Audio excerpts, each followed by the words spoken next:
Hello everyone, this is Shankar Pratap Singh and you are watching SPS Astrology। दोस्तों आज का सवाल लेते हैं और आज का सवाल हमें भेजा है नफ्स ने और इन्होंने पहले भी अपने कई सवाल भेजे हैं और आज ये लिखते हैं डज अंगारक योग will give less effect if it is in 6th house.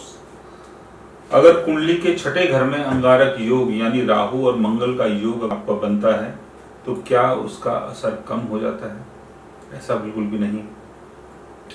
अंगारक योग आपके बर्थ चार्ट में कहीं भी बन रहा हो तो उसका असर जो है वो उतना ही रहता है, लेकिन अंगारक योग किस राशि में बन रहा है उसको समझना बहुत जरूरी है। अंगारक योग मंगल आपका अपने एक्सल्टेशन में है, डेबिलिटेशन में है, फ्रेंडली साइन में है, एनिमी साइन में है।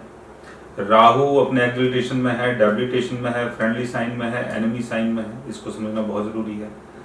जिस राशि में इनकी प्लेसमेंट है उसका लॉर्ड कहाँ पर बैठा हुआ है, वो अपने एक्सल्टेशन में है, डेबिलिटेशन में है या अपने ओन साइन में है। राहु और मंगल के साथ कहीं शनि की प्लेसमेंट तो नहीं है, कहीं शनि तो नहीं देख रहा है इसको। अगर शनि इसको देख लेता है तो इसके असर को दबा देता है, कम कर देता है। मंगल अगर अपने एक्सल्टेशन में होता है, राहु के साथ होता है तो ये कहीं ना कहीं आपके लिए अच्छा होता है, आपको एक अच्छा योद्धा बनाता है, एक अच्छा फाइटर बनाता है।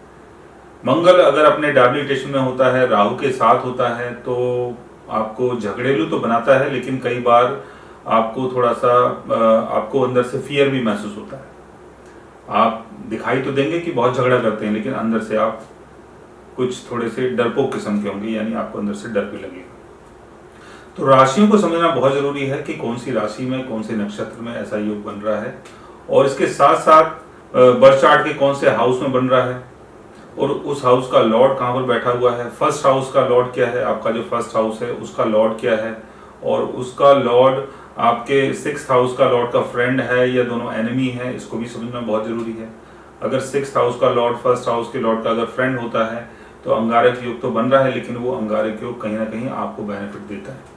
लेकिन अगर एनिमी साइन में बन रहा है और आपका लग्नेश उसका फ्रेंड नहीं है तो कई बार आपको नुकसान भी देता है, क्योंकि छठा घर जो है उसका संबंध शत्रुओं से होता है। तो आपके बर्थ चार्ट में कहीं भी अंगारक योग बन रहा हो या कोई भी योग बन रहा हो तो उसकी अगर आपको इंटेंसिटी को समझना है, उसकी पावर को समझना है तो उसके लॉर्ड की प्लेसमेंट को देखना है। साथ में ये भी देखना है कि कौन कौन से ग्रह उसके साथ बैठे हुए हैं, कौन कौन से ग्रहों की उसके ऊपर दृष्टि है और कौन से नक्षत्र में या कौन सी राशि में इसका योग बन रहा है और नक्षत्र का लॉर्ड कहाँ है और राशि का लॉर्ड कहाँ है और क्या उसकी पोजीशन है। तो क्वेश्चन बहुत अच्छा था नफ्स जी का और हम उम्मीद करते हैं कि आगे भी आप अपने ऐसे क्वेश्चन भेजते रहेंगे ताकि हम उसके ऊपर अच्छी अच्छी वीडियोस बनाते रहें। सो गाइस, आज मैंने आपको बताया अंगारक योग के बारे में कि अंगारक योग की इंटेंसिटी आप कैसे जांच सकते हैं, कैसे समझ सकते हैं। अगर आप भी जानना चाहते हैं अपने किसी योग के बारे में तो उसके लिए आप हमारे चैनल को सब्सक्राइब कर सकते हैं। और अगर आप हमसे बात करना चाहें, कंसल्ट करना चाहें, पर्सनली हमसे मिलना चाहें तो आप हमारी वेबसाइट के थ्रू, हमारे ऐप के थ्रू हमसे मिल भी सकते हैं, बात भी कर सकते हैं और गाइज आप हमसे कंसल्ट भी कर सकते हैं। So guys, take care, love you all and good.